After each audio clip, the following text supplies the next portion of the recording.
I just want to just widen the context of what we are talking about. So the first crime is NRC and CIA. That is the first crime.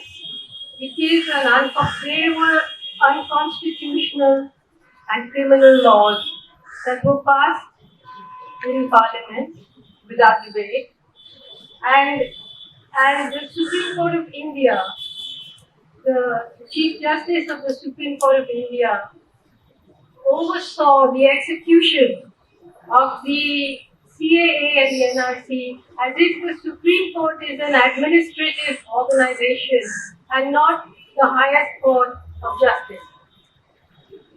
NRC और जैसे बाकी दुनिया के बाकी देशों में बहुत सा बहस होते हैं कि हम लोग रेफ्यूजीज के साथ क्या करें. अमेरिका में होते हैं, यूरोप में होते हैं, अभी पोलैंड में हो रहा है. But the NRC was not a refugee management law. It was a refugee manufacturing law, जिसमें अपने ही देश के सिटीजन को आप रेफ्यूजी बना रहे, और ये आप असम में जाके देख सकते हैं. पहली बात. Now when the young people, when the Muslim community, when many of us who believe or support the Constitution rose up in protest, what Mridula is saying is right. The massacre, I have no subtlety in saying this massacre was designed by the state to crush the protest. So we have been talking about 20 years of Gujarat ka 20 saal. We talked about Gujarat, we talked about the Delhi massacre. हम बीच में मुजफ्फरनगर का massacre को भी भूल गए.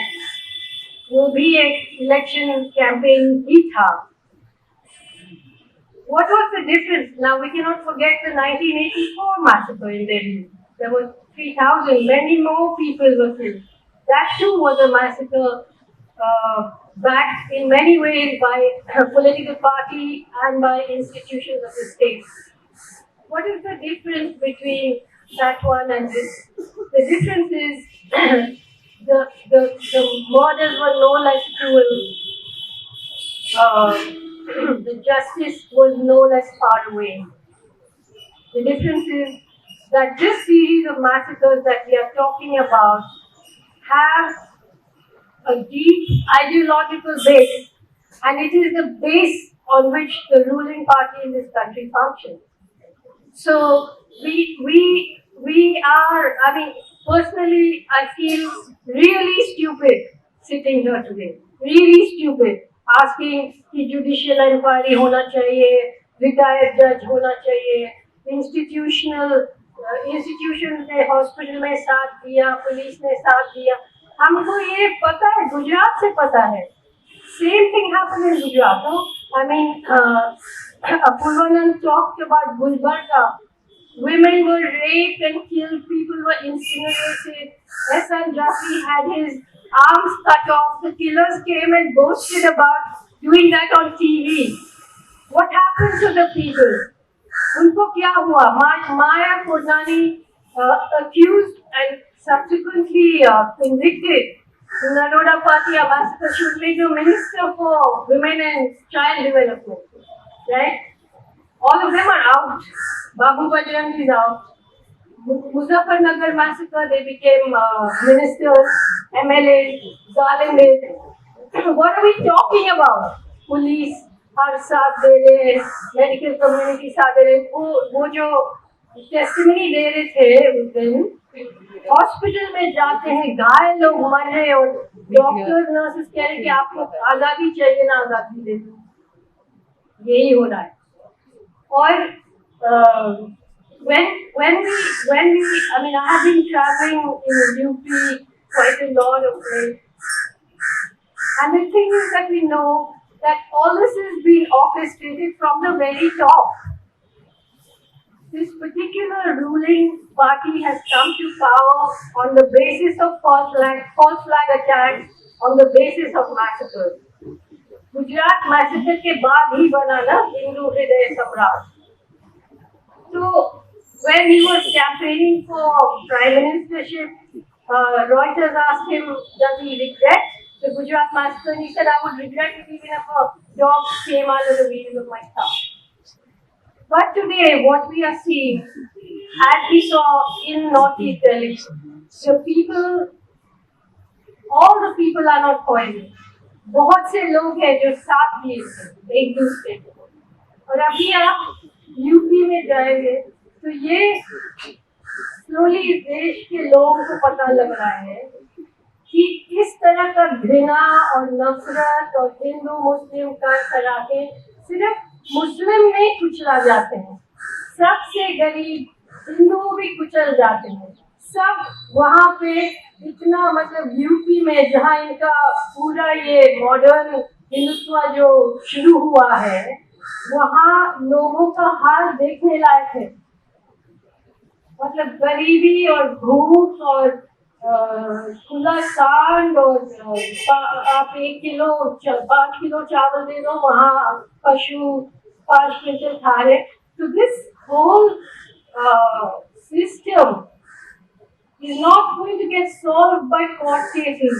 It is not going to get solved by inquiry committees. It is not going to be solved by retired judges. It is only going to get solved when these people are voted out of power. And for that, we must understand that even the people against whom, mostly Muslims and Christians and communists, mostly the people that point the needle and accusatory finger of hatred at, are not the only ones who are suffering. The majority of this country is suffering, being fooled by this. So you have Omar Khalid and Khalid Sefi and students and wonderful young minds all in jail today based on this so-called conspiracy. I have seen those charge sheets. अच्छा, ये नहीं है कि they are stupid. That is not what is going on here. Discrepancies है या नहीं, हमसे कोई फर्क नहीं पड़ता क्योंकि चार्जशीट इतना लंबा है, इतना बड़ा है, इतने पेजेस है. उनको मालूम है कि इसको ये अगर कोर्ट में ट्रायल में जाएंगे 5 साल तो निकल जाएगा. ये डिस्क्रेपेंसी बोलते बताते ना, उनको कोई प्रॉब्लम नहीं है झूठ बोलना, नहीं बोला, क्योंकि वो उनको पता है कि प्रोटेक्शन ऊपर से आ रहे, इंस्टीट्यूशनल प्रोटेक्शन है. तो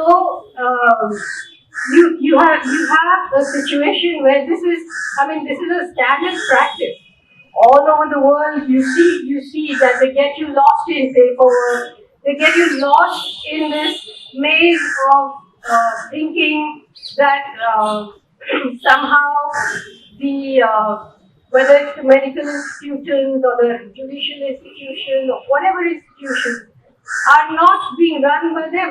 If you look at who are the people who are being sent out on bail, UP elections के टाइम में किस को bail मिला, यकीन नरसिंहन को bail मिला, वो आशीष राम रहीम को मिला, आशीष मिश्रा को मिला. जैसे कि आप इतना कंट्रोल है आपका कोर्ट्स पे कि आप यूपी के इलेक्शन का फेज देख के उनको ब्राह्मण का वोट आ रहा है तो इनको छोड़ दो, इनका वोट नहीं है तो उसको छोड़ दो. मतलब ये पूरा एक institutional the compromising, the hollowing out of the institutions of this country, from the Supreme Court to the intelligence to the police, सब ये तो घिसते जा रहे हैं. और हम लोग I mean, it's a great thing that this tribunal happened. I'm proud to be here. I'm just telling you honestly that we see, I mean, somebody praised the media, that's good, but is the media here? No, it's not. The mainstream media doesn't even bother now. It doesn't even bother, you know? It's not even pretending anymore. So the media is an institution that has failed us enormously. You have, so I don't want to say anymore. I agree with what everybody has said, but I'm just not willing to believe anymore in the fact that this is not all, that we are not up against the big machine. It's the big machine. And the big crime was the NRC CAA in this case. I'm not willing to call these riots. They were not riots. This was a pre-planned massacre. You know, a massacre in which obviously the people who suffered the massacre, the people who died, the people whose businesses were burned, the people who were, I mean, we saw the testimonies and films of people who had acid poured in their eyes. We saw the pictures of people being beaten and humiliated. Who can forget the story of Faisal, one of the people who died after the police forced young Muslim men who were injured and dying on the streets in public to sing the national anthem as they died. You know, so we are up against the big machine. We do everything we can. We do all the tribunals. We collect all the documentation. We write it all down. But let's not fool ourselves that this is just some slip by the police or some inefficiency on anyone's part. It is not inefficiency, it is hyper efficiency. Hyper efficiency and hyper full of hate. And this is the river that we have to unpoison. This is the well that we have to unpoison.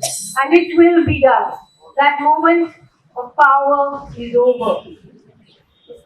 It's going to, the shelf life, the sell by date of this horror show is over.